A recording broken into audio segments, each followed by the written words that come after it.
It all began last May. Around the end of May it was.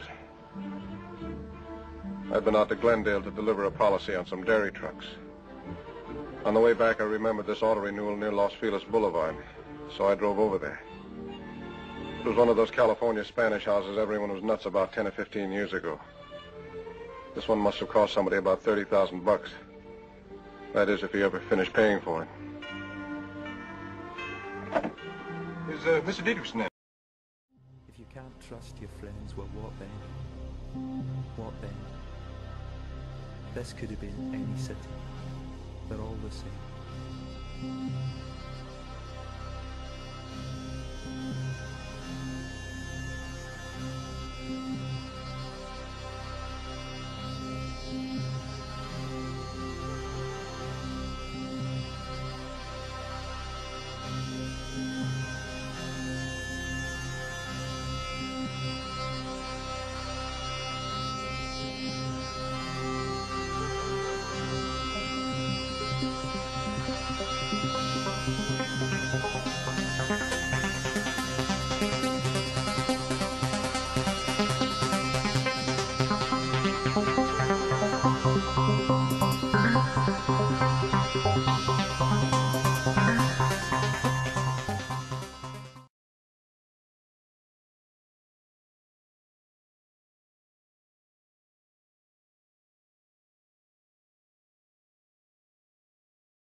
I'm not ashamed.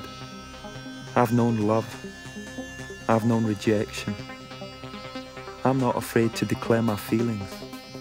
Take trust, for instance, or friendship. These are the important things in life.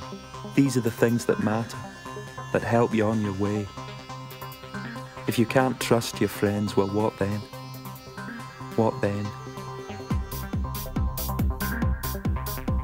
This could have been any city. They're all the same.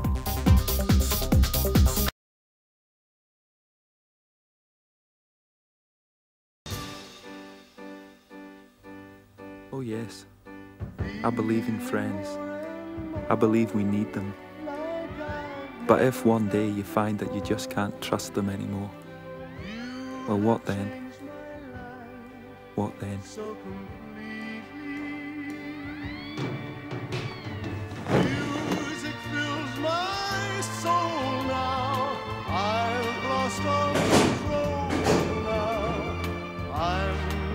I'm whole now with your love. It's my happy hour.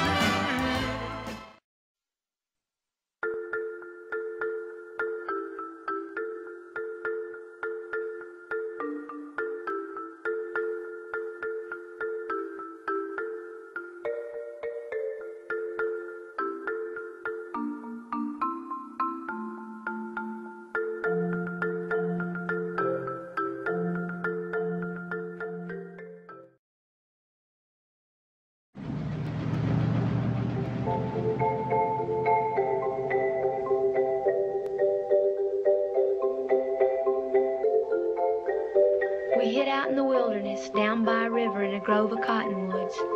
It being the flood season, we built our house in the trees with tamarisk walls and willows laid side by side to make a floor. There wasn't a plant in the forest that didn't come in handy.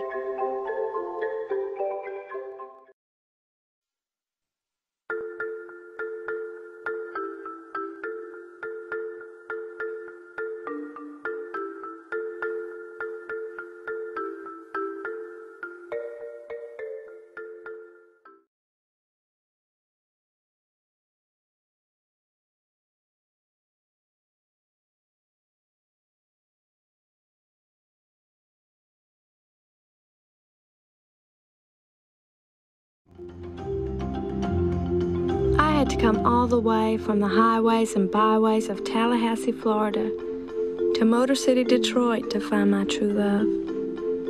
If you gave me 1,000,000 years to ponder, I would never have guessed that true romance and Detroit would ever go together. And to this day, the events that followed all seem like a distant dream. But the dream was real and was to change our lives forever. I kept asking Clarence why our world seemed to be collapsing and everything seemed so shitty. And he'd say, "That's the way it goes, but don't forget, it goes the other way too."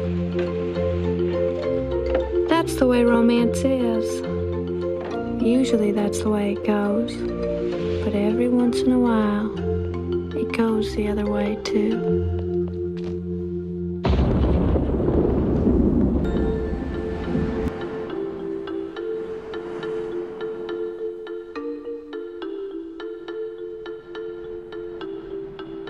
Amid the chaos of that day, when all I could hear was the thunder of gunshots, and all I could smell was the violence in the air, I look back and am amazed that my thoughts were so clear and true, that 3 words went through my mind endlessly, repeating themselves like a broken record. You're so cool. You're so cool. You're so cool. And sometimes Clarence asked me what I would have done if he had died, if that bullet had been 2 inches more to the left. To this, I always smile, as if I'm not going to satisfy him with a response. But I always do. I tell him of how I would want to die, that the anguish and the want of death would fade like the stars at dawn, and that things would be much as they are now, perhaps. Except maybe I wouldn't have named our son Elvis.